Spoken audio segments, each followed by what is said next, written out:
Less than a day after the drum lines went in, the first shark was hooked. A tiger caught just off Meelup Beach early this morning. It's longer than 3 metres, so under the government policy, it had to be killed. 4 shots to the head with a shotgun.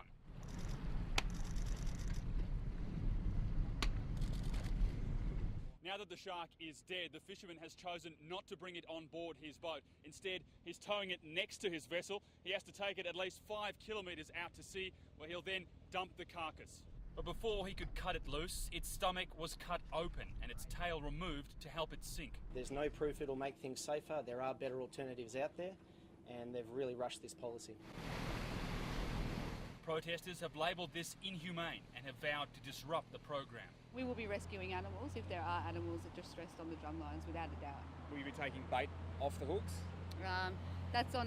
It depends. It's an individual basis. The drumline policy is highly divisive. The Premier was even heckled at a citizenship ceremony this morning. Okay. Well, it's underway and I'm pleased for that. Hopefully it will prove successful and that we can reduce the risk to beachgoers. Whatever your view, Australia Day 2014 will forever be the first day a shark was killed under the state government's catch and kill policy. In Busselton, Rob Scott, 7 News.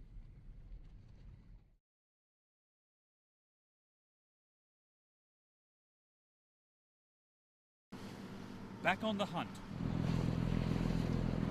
An early morning run to check the drum lines anchored 2 kilometres offshore. Line after line pulled to the surface. No sharks on the end of any of them. Most didn't even have any bait left. Protesters say they're responsible for that, claiming to have removed bait from the hooks off Dunsborough and Meelup. We have been successful in our operations so far. We are taking a precautionary approach, a careful approach. It was these pictures of the first shark, a 3-metre tiger, caught and shot yesterday,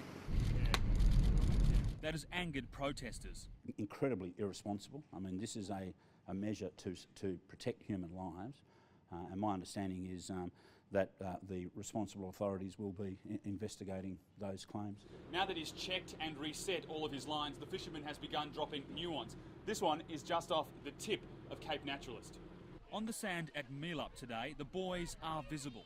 What's not so clear is how people feel about the catch and kill policy. I don't know, I suppose in a way they have to do something or they get criticised for not doing anything about it. More patrols probably would have been a better idea. The activists believe drum lines will be dropped off metropolitan beaches within the next few days and are promising more disruption.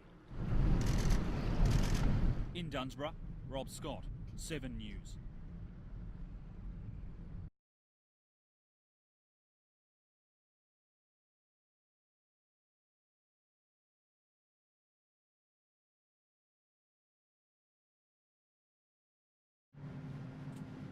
Thrashing on the end of a drum line, the shark was still very much alive when the fisherman got to it. Twisting and turning, it took a while before the contractor was able to put the first bullet in its head. One shot wasn't enough. Finally dead, it was towed out to sea and dumped. This shark was hooked about a kilometre off Meelup Beach, basically the exact same spot that the very first shark was caught at.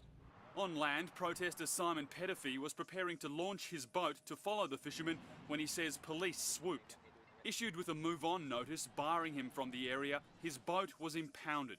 He says because his trailer was unlicensed. Thank you all for coming along and participating tonight. The night before, the Margaret River Cultural Centre was packed. 300 people there to debate the drumline policy. How could we be killing something that's, just because it's, got teeth? There's so many things that kill. Jess Mooney, the girlfriend of Kyle Burden, who was killed while bodyboarding at Bunker Bay in 2011, was there. So was Rob Older, the man who pulled fellow surfer Nick Edwards from the water after he was attacked at Gracetown 4 years ago. Despite that experience, he's opposed to drumlines. I think it's appalling, actually. I think it's really, really half-baked, not based on any science. It was hard to find anyone in the audience in favour of the policy. In Hawaii, they killed 4,500 sharks over a 17-year period and had absolutely no effect on the incident rate at all. While unpopular, the catch and kill plan does have some backing.